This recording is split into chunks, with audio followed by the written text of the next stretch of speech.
2012 में Nirbhaya. A 23-year-old woman was returning home with a male friend after watching a movie. They boarded a bus around 9:30 p.m. in Munirka area in South Delhi. 6 of the accused, including the driver and the minor, were already present on the bus. 2016 में geisha और आर्यलूर जैसे cases. 2017 में Unnao case और most recently 2024 का आजीकर college case. ये सारे India के most brutal rape cases में कुछ गिने चुने हैं। इसके अलावा इंडिया के करीब 71% रेप केसेस अनरिपोर्टेड जाते हैं। मतलब इन 71% लड़कियों के साथ जो कुछ घिनौनी हरकतें होती है वो मीडिया अटेंशन में लाया ही नहीं जाता है। जस्टिस तो बहुत दूर की बात है। आखिर क्यों हमारे देश में इन हरकतों को लोग रिपोर्ट करवाने से डरते हैं और आखिर क्या वो फैक्टर है जो लोगों के माइंडसेट को इतना ज़्यादा इन्फ्लुएंस कर रहा है? अगर इस क्वेश्चन का आंसर देने जाओ तो काफ़ी लोगों के काफ़ी ओपिनियंस होते हैं। टीनेजर अगर वेब सर्चेस पे देखे तो उसे ऐसे कॉम्प्लिकेटेड चीज़ें दिखाया जाता है। सिंपल भाषा में बोला जाए तो एक इंसान का माइंडसेट और सराउंडिंग एनवायरनमेंट जिसमें lack of education, male chauvinism mindset जैसी चीज़ें एक इंसान के माइंड को सबसे ज़्यादा इफेक्ट करता है। अब वर्ल्ड वाइड लेवल पे स्टैटिस्टिक्स को देखा जाए तो इंडिया क्राइम्स अगेंस्ट वुमेन के वर्ल्ड लिस्ट में टॉप 10 कंट्रीज में भी नहीं आती है। पर क्यों रेप केसेस के न्यूज़ में इंडिया हमेशा से हाईलाइटेड रहती है?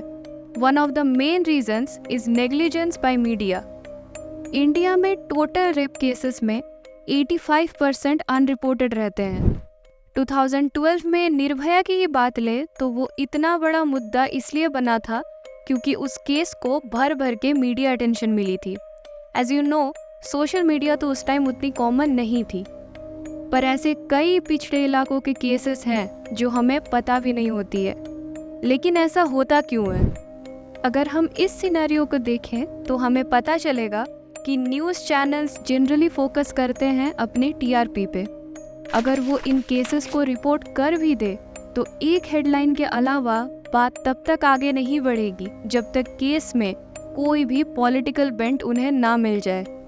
जैसे अभी रिसेंट में आरजीकर मेडिकल कॉलेज केस की बात करें तो शायद हथरास कांड जैसा वो भी कभी मीडिया अटेंशन ले ही नहीं पाती अगर उसके पीछे इतने सारे पॉलिटिकल पॉइंट्स और इतना बड़ा नेक्सस का बात नहीं उठता। पॉलिटिकल हाथों से मेरा मतलब किन से और किस पार्टी से पर्टिकुलरली है वो आप लोग को अब तक शायद पता चल ही गया होगा। अगर इस केस के लूप होल्स और क्राइम होने के अगले 5 मोस्ट क्रूशियल दिनों को देखा जाए तो हमें दंगे, क्राइम सीन्स को डिस्ट्रॉय करने की नाकाम कोशिशें दिखाई दे रही है। इस मॉब ने पीसफुली प्रोटेस्ट करने वाले स्टूडेंट्स को भी पूरी तरह से असॉल्ट किया है। इतना बड़ा क्राइम जहां हुआ है वहां 24/7 पुलिस प्रोटेक्शन रहती है। पर जब ये मॉब सिर्फ पत्थर हाथ में लेके क्राइम सीन पे घुसे तो पुलिस ने आपके हिसाब से क्या किया होगा? वो वहां से भाग गए। बाद में पूछा जाने पर उन्होंने ये कहा कि वो अपनी जान बचाने के लिए भागे थे। यही रीजंस होते हैं कि साधारण लोगों का सिस्टम के ऊपर कोई भी भरोसा नहीं होता है।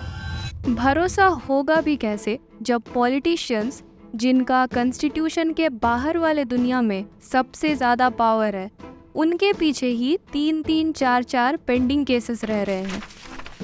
एक डेटा सोर्स के हिसाब से करीब 114 एमएलएस के अगेंस्ट क्राइम अगेंस्ट वुमेन के केसेस पेंडिंग हैं, जिसमें पर्टिकुलरली 14 जन के अगेंस्ट आईपीसी सेक्शन 376 के तहत रेप केसेस भी चल रही हैं। इस डेटा में ये साफ साफ दिख रहा है कि 70% पॉलिटिशियंस एंड एमएलएस ये घिनौनी क्राइम्स पर अपना योगदान दे रहे हैं। पर रिजल्ट क्या मिल रहा है, चलिए आपको दिखाते हैं। 2002 का बिल्किस बानो केस, जिसमें एक प्रेग्नेंट औरत का गैंग रेप हुआ था।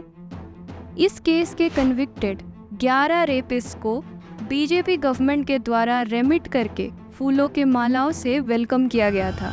कठुआ रेप केस 2018 की ही बात करें तो इसके अक्यूज्ड के सपोर्ट में एक रैली निकाला गया था जिसको 2 बीजेपी एमएलएज ने अटेंड भी किया था। सिर्फ इतना ही नहीं, और भी कई ऐसे केसेस हैं जो इस वीडियो में मैं आपको दिखाना चाहूँगी। 2016 का कर्नाटका सेक्स स्कैंडल में वहाँ के then excise minister HY Meti का इन्वॉल्वमेंट प्रूफ हुआ था। This scandal prove to be harmful for some yet life taking for other women. बाद में इनको फोर्सफुली अपने पद से रिजाइन करना पड़ा था। बाबूलाल नागर, जो कि राजस्थान के फॉर्मर मिनिस्टर थे, इनके ऊपर एक्यूजेशंस था सेक्सुअल असॉल्ट का 2013 में। सेम ईयर में एक मिनिस्टर के खिलाफ उनकी ही मेड ने रिपोर्ट करा था सेक्सुअल अब्यूज का, on the pretext that he will engage her in a government job very soon.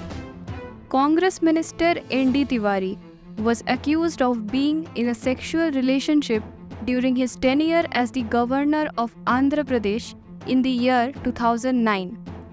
Thereafter, he was forced to resign from his post. Amarmani Tripathi, जो यूपी के फॉर्मर मिनिस्टर थे, इनको jail हुआ था उन्हीं की एरिया की एक लड़की मधुमिता शुक्ला के मर्डर चार्जेस के लिए।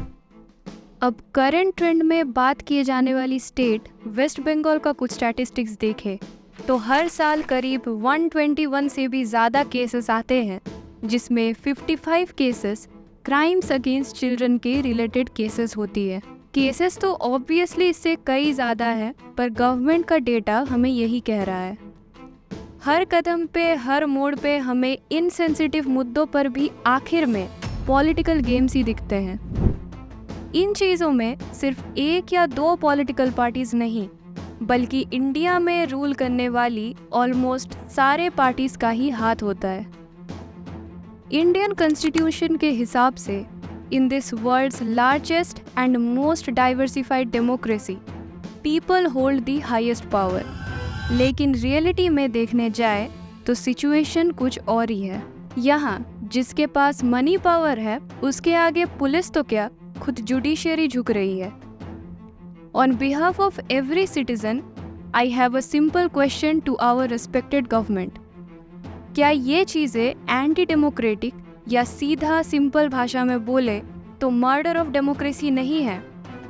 क्या सच में हमें लार्जेस्ट डेमोक्रेसी का दर्जा दिया जाना चाहिए? With loads and loads of untold dark conspiracies of the political figures, चलिए आज का वीडियो यही एंड करते हैं और मिलते हैं अगले वीडियो में एक और इंटरेस्टिंग और नॉलेजेबल टॉपिक के साथ।